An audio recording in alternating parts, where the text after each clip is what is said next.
प्रिय मित्रों, आपके ही शुभ संदेश के प्रार्थना के समय में आपका हार्दिक स्वागत और मेरा प्यार भरा शलोम। परमेश्वर के नाम का धन्यवाद करते हैं कि वो इस सप्ताह हमारे साथ थे। हर प्रकार से उन्होंने हमारी मदद और रखवाली की, हमें सुरक्षित रखा और आज का दिन दिखाया। उसके नाम की महिमा और बड़ाई हो।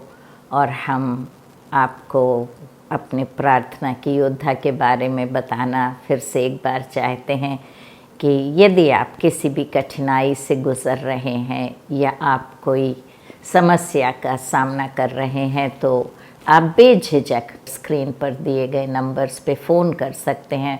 वो आपके साथ प्रार्थना करेंगे और यदि आपको कोई सलाह की आवश्यकता होगी तो वो आपको सलाह भी देंगे। इसके अलावा YouTube पर जब आप हमारे प्रोग्राम को देखते हैं तो हमें विश्वास है कि आप आशीषित होते हैं। लाइक और शेयर करना ना भूलिए ताकि जिस प्रकार से आप आशीष पाते हैं दूसरे भी उसी प्रकार से आशीष पाएं, क्योंकि परमेश्वर का वचन जब हम दूसरों तक पहुंचाते हैं तो जो भी कठिनाई में वो होते हैं उससे वो छुटकारा पाते हैं और परमेश्वर के आशीष के भागीदार होते हैं और हम उनके आगे गवाह बनकर खड़े हो जाते हैं। तो इसलिए हम सब मिलकर परमेश्वर के सुसमाचार को दूर दूर तक फैलाएं और परमेश्वर के राज्य की हम तैयारी करें। आइए हम प्रार्थना करें। परम प्रधान परमेश्वर पिता, हम तेरे नाम का धन्यवाद करते हैं। इस सुंदर समय के लिए तुझे धन्यवाद देते हैं प्रभु जी। हफ्ते भर आप हमारे साथ थे, हर प्रकार से आपने हमारी मदद की, सुरक्षित रखा और आज का दिन दिखाया। प्रभु जी, हम अपने आप को तेरे हवाले करते हैं। हमें ले और अपनी इच्छा अनुसार बना और अपनी इच्छा अनुसार परमेश्वर पिता तू हमें चला ताकि हम तेरी राह पर चल सकें। प्रभु जी, हम सारे उन श्रोतागण और मित्रों को याद करते हैं जो कठिनाई से होकर गुजर रहे हैं। परमेश्वर, जो अलग अलग तरीके की समस्याओं का सामना कर रहे हैं, जो नौकरी की तलाश में है, जो इंटरव्यूज़ दे रहे हैं, एग्ज़ाम्स दे रहे हैं, प्रभु जी प्रमोशन का जिन्हें इंतज़ार है, प्रभु जी जिन्होंने लोन्स के लिए अप्लाई किया है उसके सैंक्शन की प्रतीक्षा कर रहे हैं, घर बना रहे हैं, शादी के लिए जो रुके हुए हैं, जिनके पास संतान नहीं है, नाना प्रकार की परमेश्वर उनके निवेदन हैं जो वो आपके सामने रखना चाहते हैं। उन सबको हम तेरे कदमों में ला के रख देते हैं और तुझसे विनती करते हैं प्रभु जी कि आप अपना नेक और मजबूत हाथ बढ़ाकर एक एक पर रख देंगे परमेश्वर पिता, और एक एक को उनकी ज़रूरतों को पूरी करेंगे। असंभव को संभव करने हारा परमेश्वर है परमेश्वर तू। इसलिए हम तेरे आगे आते, क्योंकि तेरा वचन कहता है अपने सारे बोझ को मुझ पर डाल दो क्योंकि मुझे तुम्हारी चिंता है। प्रभु जी, हम धन्यवाद देते हैं कि तू हमारी चिंता करता है और हमारी सारी ज़रूरतों को पूरा करता है। प्रभु जी, जो कुछ भी परेशानी है परमेश्वर पिता, हम विनती करते हैं उसे भी तू दूर करेगा और हमें एक गवाह के रूप में खड़ा करेगा ताकि हम दूसरों को बता सकें कि परमेश्वर ने हमारे लिए महान कार्य किए हैं। आज प्रभु जी, जब हम तेरे वचनों पर ध्यान देते हैं, पवित्र आत्मा, हम आपसे विनती करते हैं कि आप हमारी अगुवाई करें और हम विनती करते हैं प्रभु जी कि आप हमें अपनी आत्मा से अभिषेकित करेंगे ताकि परमेश्वर पिता हम तेरे वचनों को सुन सकें, समझ सकें और उसके अनुसार चल सकें। सारी आशीषों के लिए हृदय से धन्यवाद देते हुए प्रभु यीशु मसीह के नाम से हम ये प्रार्थना मांगते हैं। सुन और ग्रहण कर। आमीन, आमीन और आमीन। तो मित्रों, हम लूका रचित सुसमाचार कर रहे हैं और पिछले हफ्ते हमने 13वां अध्याय और उसकी 17वीं आयत तक हमने कर लिया था और हमने देखा था कि हमें मन फिराना है, मन फिराओ फल लाओ, हमने ये देखा था। और आज हम उसके आगे जाएंगे, 18वीं आयत से हम देखेंगे। फिर उसने उनसे कहा, परमेश्वर का राज्य किसके समान है और मैं उसकी उपमा किससे दूं? वह राई के एक दाने के समान है जिसे किसी मनुष्य ने लेकर अपनी बारी में बोया और वह बढ़कर पेड़ हो गया और आकाश के पक्षियों ने उसकी डालियों पर बसेरा किया। तो प्रभु यीशु मसीह परमेश्वर के राज्य के विषय में बता रहे हैं उन्हें, और वो उन्हें समझाने की कोशिश कर रहे हैं कि परमेश्वर का राज्य कैसा होता है। मित्रों, प्रभु यीशु मसीह ना सिर्फ उद्धार करने आए थे, लेकिन परमेश्वर के राज्य को स्थापित करने भी आए थे, और उसके विषय में हमें सिखाने और समझाने आए थे कि हमें परमेश्वर के राज्य में प्रवेश करना है। तो हम कैसे प्रवेश कर सकते हैं और क्यों करें? हम परमेश्वर के राज्य में प्रवेश क्यों करें? जब तक हमें उसकी भलाई और अच्छाई समझ में नहीं आएगी कि परमेश्वर का राज्य कितना उत्तम है, तब तक हमें वहाँ पहुँचने की इच्छा भी नहीं होगी। इसलिए प्रभु हमें उसका वर्णन करके बता रहे हैं। वो कहते हैं कि परमेश्वर का राज्य जो है वो एक राई के दाने के समान है जो एक मनुष्य ने अपनी बारी में बोया। हम देखते हैं कि राई का दाना बहुत ही छोटा होता है, लेकिन जब इसका पेड़ उगता है और बड़ा होता है तो ये काफ़ी बड़ा हो जाता है, और इतना बड़ा होता है कि उसमें पक्षी अपना घोंसला भी बना लेते हैं।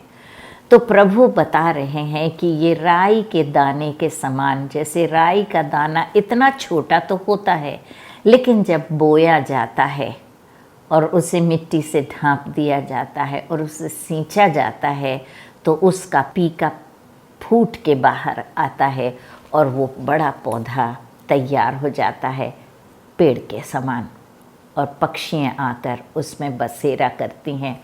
एक तरह से हम देखें तो प्रभु यीशु मसीह भी उस बीज के, उस राई के दाने के समान हैं। उन्हें गाड़ा गया लेकिन वो फिर जी उठे और एक पेड़ के समान वो तैयार हो गए, और हम सब उन पर बसेरा कर रहे हैं।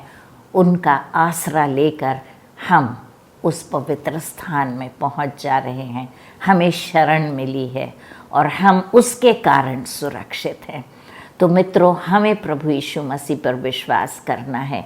हम ये ना सोचें कि क्या होता है, एक इंसान के मारे जाने से सारी दुनिया कैसे जीत सकती है और उद्धार पा सकती है। वैसे ही जैसे राई का दाना दिखने में तो बहुत छोटा रहता है, और उस राई के दाने को यदि हम बता कर कहें कि इस राई के दाने पर कितनी पक्षियाँ अपना घोंसला बना सकती हैं, तो हम कहेंगे कि राई के दाने को तो चिड़िया चुग लेगी और कुछ भी नहीं बचेगा। ये राई के दाने में तो उसका पंजा भी नहीं बस होगा, एक चिड़िया का एक पंजा भी बस नहीं होगा। तो हम ऐसा राई के दाने के बारे में सोचते हैं, लेकिन जब वो राई का दाना ज़मीन पे डाला जाता है, जब वो एक तरह से मर जाता है और जब फिर से जीवित उठता है, तो इतना बड़ा हो जाता है कि ढेर सारी पक्षियाँ उस पर बसेरा करती हैं। इसके बाद वो कहते हैं कि ना सिर्फ ऐसे, लेकिन उसने फिर कहा, मैं परमेश्वर के राज्य की उपमा किससे दूं? वह खमीर के समान है जिसे किसी स्त्री ने लेकर 3 पसेरी आटा में मिलाया, और होते होते सब आटा खमीर हो गया। तो मित्रों, प्रभु यीशु मसीह कोशिश कर रहे हैं कि वो हमें समझा सकें कि परमेश्वर का राज्य कैसे है। वो दूसरा उपमान देते हैं और वो कहते हैं कि मैं इसकी उपमा किससे दूं?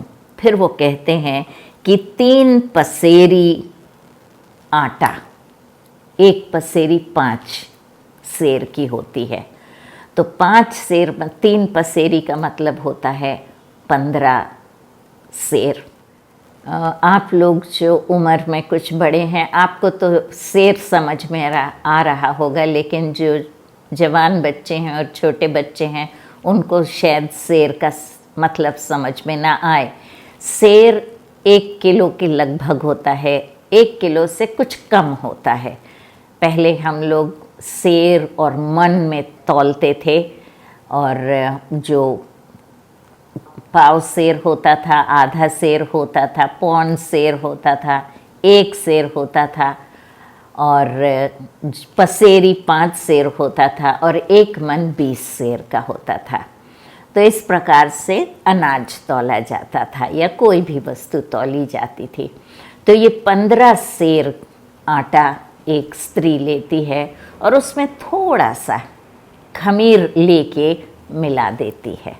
और जब ये आटा, गुथा हुआ आटे की बात हो रही है ये, और गुथे हुए आटे में थोड़ी सी 15 सेर आटा काफ़ी होता है और उसमें थोड़ा सा खमीर वो डाल के छोड़ देती है।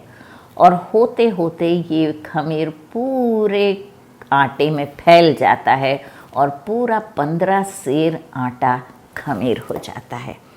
तो प्रभु यही बता रहे हैं कि छोटी सी चीज़ को हम ये ना सोचें कि ये छोटी सी चीज़ क्या कर सकती है। क्या एक इंसान के मरने से या एक इंसान के बलिदान से सारे लोगों का बदलाव हो सकता है? हाँ, हो सकता है। वो 15 किलो जो आटा है वो खमीर नहीं है। जो खमीर आटा है या खमीर है वो बिल्कुल थोड़ा सा है, उसकी तादाद बहुत कम है। लेकिन जब वो उस गुथे हुए आटे में मिलाई जाती है तो फैल के पूरे आटे को खमीर कर देती है। मित्रों, इसी प्रकार प्रभु यीशु मसीह का बलिदान था।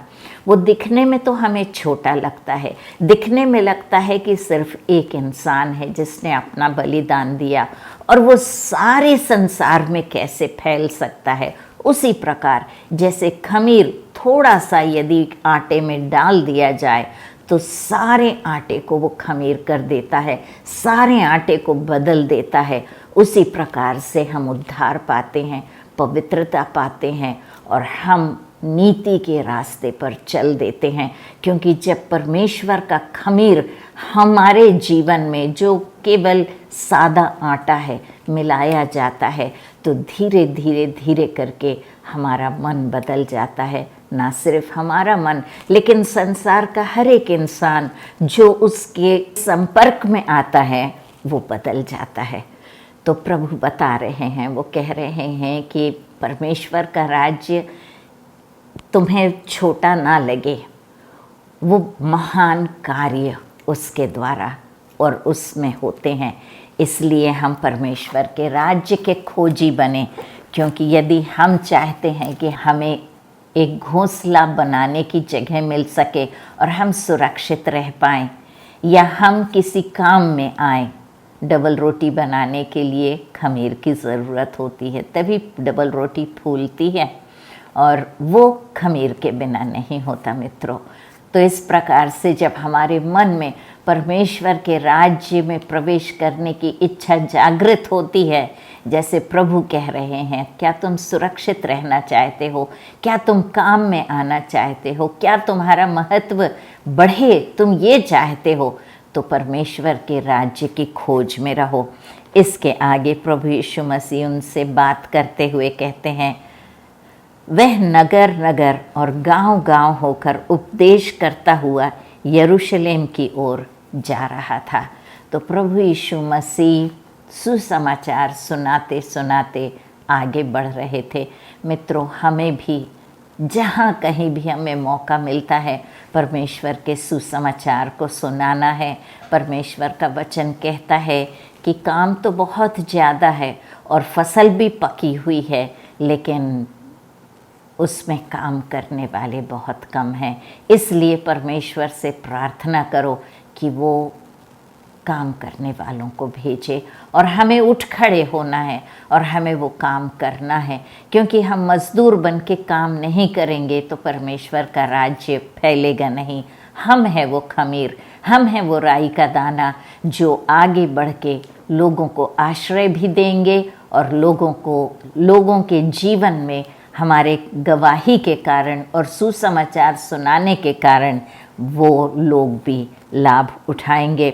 नगर नगर और गांव गांव होकर वो उपदेश देते हुए यरूशलेम की ओर चले गए। तो किसी ने उनसे पूछा, हे प्रभु, क्या उद्धार पाने वाले थोड़े हैं? उसने उनसे कहा, सकेत द्वार से प्रवेश करने का यत्न करो, क्योंकि मैं तुमसे कहता हूँ कि बहुत से प्रवेश करना चाहेंगे और ना कर सकेंगे। तो किसी ने प्रभु से पूछा, क्योंकि परमेश्वर ने जो उदाहरण दिए वो छोटी चीज़ों के उदाहरण दिए, राई के दाने का और खमीर का। खमीर भी थोड़ा होता है, राई का दाना भी छोटा होता है। तो किसी ने पूछा प्रभु यीशु मसीह से, तो परमेश्वर क्या उद्धार बहुत कम लोग पाएंगे, ज़्यादा लोग उद्धार नहीं पा पाएंगे क्या? तब प्रभु यीशु मसीह ने कहा कि जो स्वर्ग की ओर रास्ता जाता है और जो उद्धार का मार्ग है वो सकरा है। सकेत द्वार से प्रवेश करने का यत्न करो, क्योंकि वो स्वर्ग की ओर जाता है, वो उद्धार की ओर जाता है। फिर कहते हैं बहुत लोग कोशिश करेंगे लेकिन बहुत कम उसमें जा पाएंगे, हर एक उसमें प्रवेश ना कर पाएगा। जब घर का स्वामी उठकर द्वार बंद कर चुका हो और तुम बाहर खड़े हुए द्वार खटखटाकर कहने लगो, हे प्रभु हमारे लिए खोल दे, और वह उत्तर दे, मैं तुम्हें नहीं जानता, तुम कहाँ के हो। तो मित्रों, जब हम प्रभु की आवाज़ सुनते हैं, अभी जब हम प्रभु की आवाज़ सुनते हैं और जब हम प्रभु का वचन सुनते हैं, उद्धार के मार्ग के विषय में जब हमें ज्ञात होता है, तो हम अपने कानों को बंद ना करें। ऐसा ना हो कि देर हो जाए, क्योंकि मौत कब किसके दरवाजे खटखटाएगी हमें नहीं मालूम। एक्सीडेंट्स में लोग मरते हैं, बीमारी से लोग मरते हैं, किसकी उम्र या आयु कितनी होगी हमें नहीं मालूम। कोई जवानी में मरता है, कोई बचपने में मरता है, कोई पैदा होते ही मर जाता है, कोई बूढ़ा होके मरता है, कोई बहुत बूढ़ा होकर मरता है। हर एक की आयु अलग अलग है। हम नहीं जानते किस दिन हमारी मौत हमारे दरवाजे पे खटखटाएगी, इसलिए हमें हमेशा तैयार रहना है, क्योंकि यदि हम इस समय को खो देंगे तो पता नहीं हमें फिर आगे मौका मिलेगा या नहीं मिलेगा। वही प्रभु यीशु मसीह कह रहे हैं कि बहुत से लोग हैं जो इस मौके को खो देंगे। वो कह रहे हैं कि एक समय आएगा जब उद्धार का मार्ग या द्वार बंद कर दिया जाएगा। अभी हमारे लिए दरवाजे खुले हैं, तो जब हम उसकी आवाज़ सुनते हैं तो हम अभी जवाब दें उसका।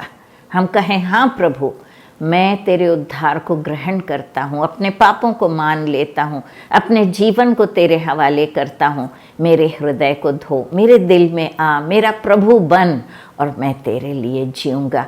क्योंकि प्रभु कह रहे हैं, यहाँ ताकीद कर रहे हैं, हमें सतर्क कर रहे हैं, हमें चेतावनी दे रहे हैं। वो कह रहे हैं, जब घर का स्वामी उठकर द्वार बंद कर चुका हो और तुम बाहर खड़े होकर खटखटाओगे और कहोगे, हे प्रभु हमारे लिए द्वार खोल, तो वो कहेगा, मैं तुम्हें नहीं जानता, तुम कहाँ के हो। तो ऐसा ना हो कि प्रभु हमें जानने और पहचानने से इनकार कर दे। यदि हम उसे यहाँ जानने पहचानने से इनकार करेंगे, तो जब हमारा समय आएगा तब वो भी हमको पहचानने से इनकार कर देगा। इसलिए मित्रों, हम सावधान रहें, और जब हमें मौका मिल रहा है तो हम अपने आप को परमेश्वर के हवाले करें। लिखा है, तब तुम कहने लगोगे, हमने तेरे सामने खाया पिया और तूने हमारे बाज़ारों में उपदेश किया। परंतु वह कहेगा, मैं तुमसे कहता हूँ, मैं नहीं जानता तुम कहाँ से हो। तो यहाँ प्रभु से हम लोग क्या कहेंगे? हम कहेंगे कि हमने तेरे सामने खाया पिया, मतलब हम तेरे विषय में सुनते रहे, हम तेरे सामने खाते पीते रहे, हमने प्रभु भोज में भी भाग लिया और हमने बाज़ारों में तेरे उपदेश को भी सुना। लेकिन यदि हम अपना जीवन उसके हवाले नहीं करेंगे और उसे अपने जीवन में ग्रहण नहीं करेंगे, तो हम चाहे कितने ही रीति रिवाजों का पालन करें मित्रों, हम उद्धार नहीं पाएंगे। हम में से कितने हैं जो मसीही परिवार में पैदा हुए हैं? हमारा नामकरण भी जब हुआ तो बाइबल में से हमारे नाम दिए गए। हमको मेरा नाम डॉर्कस रखा गया। मेरे बच्चों का नाम मैंने एक का नाम जिब्राइल रखा, एक का नाम मूसा रखा, एक का नाम सैमुअल रखा। इस प्रकार से हम अपने बच्चों के नाम भी परमेश्वर के वचन में से लेकर उनके नाम रख देते हैं। मार्था, मरिया, इमैनुअल, सैमुअल, इस प्रकार के नाम हम रख देते हैं और हम अपने आप को मसीही कहते हैं। हम गिरजाघर भी जाते हैं, हर इतवार हम पहुंच जाते हैं। हम क्वायर में भी गाना गाते हैं, हम वहाँ के अगुए भी बन जाते हैं, हम चंदा भी सुचारू रूप से बराबर देते हैं, हम दुआ भी करते, प्रार्थना भी करते, हम वचनों को भी पढ़ते, हम हर सभा में वहाँ एकत्रित होते, बाइबल स्टडी होती है, परमेश्वर के वचन के अध्ययन को भी चले जाते हैं, वहाँ उपवास की प्रार्थना होती, वहाँ भी पहुँच जाते हैं। लेकिन ये सब करने से हम उद्धार नहीं पाते मित्रों। हम उद्धार जब पाते हैं जब हमारा नया जीवन होता है। परमेश्वर का वचन कहता है हमें नया जन्म पाना बहुत ज़रूरी है। हम यूहन्ना के 3 अध्याय में पढ़ते हैं, निकोदेमस आया था प्रभु यीशु मसीह के पास और उसने पूछा कि मैं उद्धार पाने के लिए क्या करूं? उसने कहा तुम्हें नया जीवन पाना है, तुम्हें आत्मा और पानी से जन्म लेना है, क्योंकि आत्मिक तौर से जब तक हम जन्म नहीं लेंगे मित्रों तब तक हमारा उद्धार नहीं होगा। और आत्मिक रीति से हम जन्म कैसे पाते हैं? हम जब प्रभु यीशु मसीह को अपना उद्धारकर्ता मानते हैं, जब हम अपने हृदय को उसे समर्पित करते हैं, अपने जीवन को एक जीवता बलिदान के रूप में समर्पण करके कहते हैं प्रभु मैं अपना जीवन तुझे देता हूँ और तुझे अपना उद्धारकर्ता ग्रहण करता हूँ। मैं अपने पापों को मान लेता हूँ, मैं पापी हूँ, मैंने छुटपन से कितने पाप किए हैं उन सबको तेरे आगे मान लेता हूँ। प्रभु अपने लहू से मेरे पापों को तू धो दे और मुझे अपने राह पर चलने की शक्ति दे, अपनी पवित्र आत्मा से मेरा बपतिस्मा कर। और इस प्रकार से जब हम प्रार्थना करते हैं तो प्रभु हमारे हृदय में आ जाते हैं, वो हमारे दिल को और हमारे जीवन को शुद्ध करते हैं, वो हमारे दिल में वास करते हैं, उसकी पवित्र आत्मा हमें उसके राह पर चलने की शक्ति देती है, हमारा जीवन बदल जाता है। परमेश्वर का वचन 2 कुरिन्थियों 5 और 17 में हम पढ़ते हैं कि देखो सारी चीज़ें नई हो गई हैं, पुरानी चीज़ें जाती रही हैं और हम एक नई सृष्टि बन जाते हैं। इसलिए मित्रों आज जब ये वचन आप सुन रहे हो तो इस मौके को जाने मत दीजिए, परंतु अपने जीवन को प्रभु के हवाले कीजिए, क्योंकि वो कहते हैं कि हमने बाज़ारों में उपदेश, तेरा किया हुआ उपदेश सुना है। हमारे बाज़ारों में तूने उपदेश किया है, हम तेरे सामने खाए पिए हैं, परंतु वह कहेगा मैं तुमसे कहता हूँ मैं नहीं जानता तुम कहाँ से हो, हे कुकर्म करने वालों तुम सब मुझसे दूर हो। तो मित्रों यदि हम कुकर्म करते हैं तो परमेश्वर हमें पहचानने से मुकर जाएगा और हमें अपने राज्य में प्रवेश होने नहीं देगा, दरवाज़ा हमारे लिए बंद कर दिया जाएगा। वो कहता है मैं कहूँगा हे कुकर्म करने वाले तुम मुझसे दूर हो। वहाँ रोना और दांत पीसना होगा जब तुम अब्राहम और इसहाक और याकूब के सब भविष्यवक्ताओं को परमेश्वर के राज्य में बैठे और अपने आप को बाहर निकाले हुए देखोगे। तो यहाँ परमेश्वर हमें सतर्क कर रहे हैं, हमें चेतावनी दे रहे हैं, कह रहे हैं अपने कुकर्मों को छोड़ो, भले काम करना सीखो, परमेश्वर के रास्ते पर चलना सीखो, उसकी आज्ञाओं का पालन करना सीखो और परमेश्वर के लिए एक गवाह बनकर जियो। क्योंकि यदि हम इस प्रकार करेंगे तो लिखा है कि हम वहाँ पर अब्राहम, इसहाक और याकूब और सारे भविष्यवक्ताओं के साथ परमेश्वर के राज्य में हमें बैठने का मौका मिलेगा, हम उनके साथ बैठेंगे मित्रों। इसलिए हम सतर्क हो जाएं और हम अपने बुरे कामों को छोड़कर भले कामों को अपनाएं, अपनी ज़िंदगी को बदल दें और उसके पीछे हो लें ताकि हम निकाले नहीं जाएं। कहता है कि तुम अपने आप को बाहर निकाले हुए देखोगे और वहाँ पर क्या होगा, कहते हैं कि वहाँ रोना और दांत पीसना होगा, क्योंकि हम अंधकार में फेंक दिए जाएंगे, नरक की अग्नि में फेंक दिए जाएंगे। वहाँ पर रोना और दांत पीसना होगा। तो मित्रों, हम सावधान हो जाएं, हम अपने आप को तैयार करें परमेश्वर के राज्य के लिए, क्योंकि लिखा है कि पूर्व और पश्चिम, उत्तर और दक्षिण से लोग आकर परमेश्वर के राज्य के भोज में भागी होंगे। प्रभु यीशु मसीह ये बातें यहूदियों से कर रहे हैं, क्योंकि प्रभु यीशु मसीह खुद एक यहूदी थे। वो इज़राइल के गोत्र, यूदा गोत्र के कहलाए जाते थे, और इसलिए वो कहते हैं कि इज़राइलियों से बातें कर रहे हैं, यहूदियों से बातें कर रहे हैं, और कह रहे हैं कि तुम जो हो, तुम बाहर निकाले जाओगे। और वो हमारे विषय में बात कर रहे हैं। हम जो अन्य जाति हैं, जो यहूदी नहीं हैं, हम पूरब और पश्चिम, उत्तर और दक्षिण से परमेश्वर के राज्य के भोज में भागी होंगे, क्योंकि हम अपना जीवन प्रभु यीशु मसीह को देंगे और उन्हें अपना प्रभु मानेंगे। और देखो, जो हम पिछले थे, हम आगे हो जाएंगे, पहले हो जाएंगे, और यहूदी जो पहले थे वो पिछले हो जाएंगे। मित्रों, कितनी अद्भुत बात और कितना अद्भुत मौका परमेश्वर हमें दे रहे हैं। क्या इस मौके को हमें गंवा देना है या हमें इसका फ़ायदा उठाना है? आज यदि आप मेरी बात सुन रहे हैं तो मित्रों, इस मौके को हाथ से जाने मत दीजिए।